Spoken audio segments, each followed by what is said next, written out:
Hello and welcome to Random Art Attack. This is part 3 of making Tracer's Gun in Blender. So in this tutorial we're going to basically be doing the rubber front and the handle of the gun. As you can see, I've increased the speed of this video to about 200%. Reason being, there's a lot of similar techniques that we've used in previous tutorials, and so I don't want to bore you with redundancies. Now, there are a lot of good things in this tutorial as well, so please stay and watch it. But as we go through this, if the speed bothers you, there's always an option in YouTube. So what we've done so far is we've taken basically a cube, deleted some of the faces, and we are just making some geometry around the contours of this flat edge here. I don't need this edge loop there, so I can delete this. And now what I want to do is I want to add some faces around this. You do not want anything more than a quad. You don't want any n-gons. So quads or triangles are totally acceptable. Now how I select these is I'm using C, and then once I select the vertices, I hit F and then A to unselect everything. So CFA, CFA, CFA. And now I have a good face. You can go ahead and just kind of go and tweak these things and make it look exactly the way you want. So as I look, I'm going to do this bevel area next. Okay. So tap back in, and there's some like too sharp of edges, so you want to kind of clean that up. Zoom in, zoom out, until it looks exactly the way you want it to. Now I can just select all these things, extrude out like this, and now go into the individual vertices.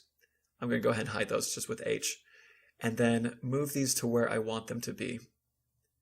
So I'm just hitting C, and then moving those. You can hit right mouse button to select those as well. Either way works. So just go ahead and do that over and over again, and there's nothing too fancy with that. And you're starting to see why I increased the speed of this video. Watching me just basically move around vertices too much at a slower speed really isn't that educational. So I went ahead and just extrude that in, and now I'm going to do the same thing with these. So if you hit Control right click, it'll kind of chain link those vertices.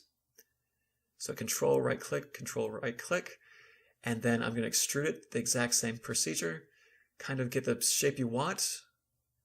And so very similar to what we did on the edge. And that's almost there. There's a couple that I can see. Yeah, that looks fine. And then you can just select those and hit F to select those. Move these around where you want it. Maybe put an edge loop so it's not so sharp like that. And that's looking pretty good. Then let's select these and hit F. And that's looking pretty good. You can see the empty space there. You do not want that at all. So I'm going to go ahead and select these, extrude these. You could probably scale that side up a bit so that it kind of goes into the geometry. But I just extrude that, symmetrize that. And as I'm looking, I hate this hollowness to it. So I'm just going to delete half these vertices right there. And then extrude these, and then symmetrize with W, and then fix the normals with normals, recalculate. And there you go. That's going to be so much easier to work with in the future, and there's not that empty space going on. Okay, so we like that. Select this. Let's check what we want. We want an edge split. We can delete that solidify, and so grab this, shading, smooth, edge split.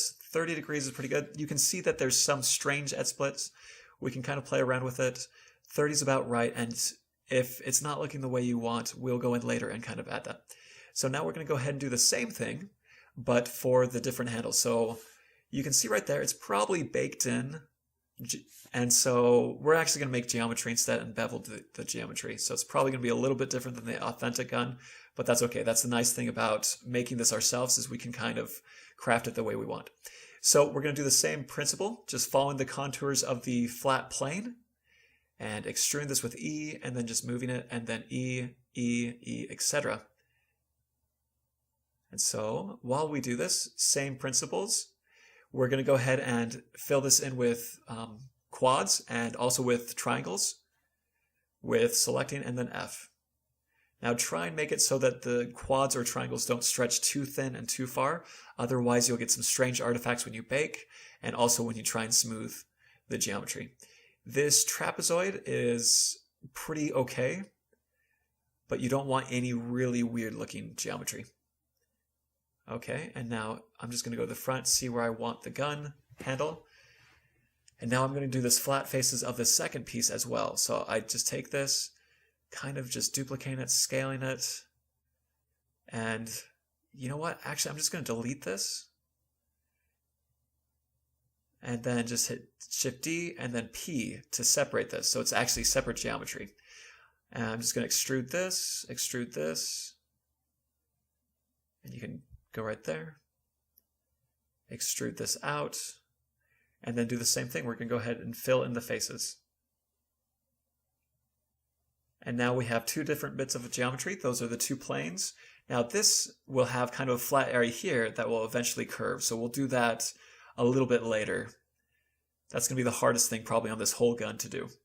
So this, what I'm going to do is I'm going to take all this. I'm going to extrude this. Now let's make sure that we do this right. It bevels in and then goes flat. So let's go ahead and extrude it and then scale it and then move. Basically, I'm looking at the curve and trying to line up the curve, because if I get that right, I can move these other vertices really easily. So I unselected the ones I didn't want to move, unselected the ones I didn't want to move, and then just kind of basically kept moving the other ones where I wanted it. The bevel's good. You can see what that looks like, and I like that. Extrude on the x-axis, symmetrize, and there we go. Now we can go ahead and tab in, add an edge split, and hit smooth faces. And you can see that looks good. And we can clean this up in a different tutorial. Now let's go ahead. You can see that we have this rubber grip right there as well. So I'm going to go ahead and select these with C. Now as I look, it goes all the way up like this. Okay, so I'm going to duplicate this, scale it along the X, I believe that was, and then separate it with P, tab into edit mode, and then extrude this like that, and then scale it along the X-axis. Go to vertex mode or vertex mode, select those, and then there you go. It's a little bit too skinny, it looks like. This thing's a lot thicker. So scale along the X, make that thicker. Make it a thinner by just hitting S to scale. And then I'm just kind of scaling it along different axes and moving it to where it wants. And that's where we want it. Now let's go ahead and finish this.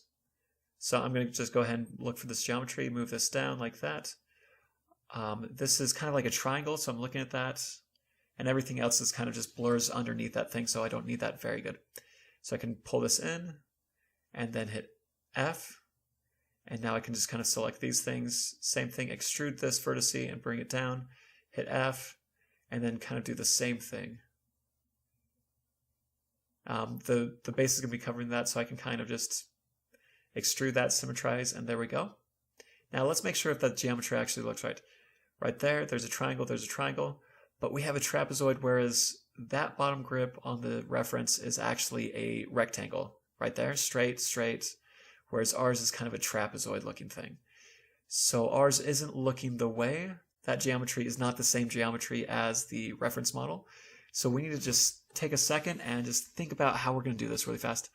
Maybe if I do that bottom, kind of that rectangle area first, then it's going to look a lot better. So I'm going to just go ahead and duplicate this, bring it down, scale it, and kind of bring it to where I want to. And then I can kind of move the edges where I want it like that. And that's good. Extrude that. And then let's actually bring this in and make it snap. So I'm going to snap to vertex right there. And then I can select those and hit F. Now I have merge vertices on, so when the vertices touch each other, they actually snap and then merge. It's in the options down there at the bottom. So extrude this, symmetrize, etc. And then recalculate that. And there we go. It actually looks exactly the way we want. We can move this, and then we can also move this. And there we go. That's looking really good. As you add bevel, you will actually see a crease right there. And so we're good to go there. Now, I don't want to do this quite yet. I kind of just want to do the handle. And so we're going to do very similar things. Just grab these straight edges, duplicate it, separate it, and now I'm just going to extrude these. Okay. Now it starts to taper later, so we're just going to do the flat things kind of extrude that and just go to where it's flat. So it's flat here, and this is all one flat plane. Just like that. Now what I want to do is I actually want this to be round, so there's a lot of different ways that I could do this. What I'm going to do is I'm just going to do one single loop like this, and then go and make it look the way we want it. So I'm trying to make it kind of look circular, extrude those along those, or moving those along the x-axis like this. And now what I can do is I can grab these and just extrude these and kind of rotate them and extrude them and scale them a little bit if I need to, just like that with S, and then scale it even more. And it's going to have this nice rounded curve to it if we did the curve correctly. I'm going to extrude that. And now these, I can kind of bring these in since I know it's going to be flat. And then I'm just moving this to where I want to be. And that's where it's going to start rounding, and that looks really good. And then just select the vertices and hit F. I'm going to add an edge loop there, and then continue to just close those faces. Now extrude it, symmetrize, fix normals, and you can see that it's pinching weird, right? So if I select tab in, you can see that there's a lot of unnecessary geometry there in the middle. So I'm going to delete this, and I'm just going to extrude this up, and then I can extrude this in. And you can see as it snaps past that 30 degrees, the edge split actually kind of gives you a crisp edge, so you can kind of move it to see where you want it. And again, you can see it's too hard, so I just need to soften it like this. And you keep playing around with it until it goes smooth, like that. And then extrude that, etc. So edge split modifier is awesome in helping us see what is actually a good curve and what's not a good curve. I'm going to go ahead and select all of this. Unselect those faces there. That doesn't really matter. Extrude this and then bevel. And that's pretty good. A little too crisp, so you can kind of like move this in. Going to unselect those vertices. And you can play around with it. We'll go back to this at a later time and do that. And this is pretty much the end. We're going to go ahead and add some faces. It deleted some faces right there for whatever reason. But this is the end of the tutorial. Thank you so much for your time. I hope that you enjoyed it. Please consider following us on Patreon and also following us on Twitter. It's just Random R Attack in both cases, so patreon.com/randomrattack or Twitter @randomrattack.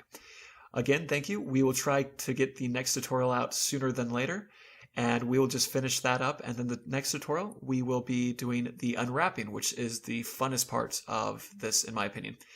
Thanks again. Have an awesome day.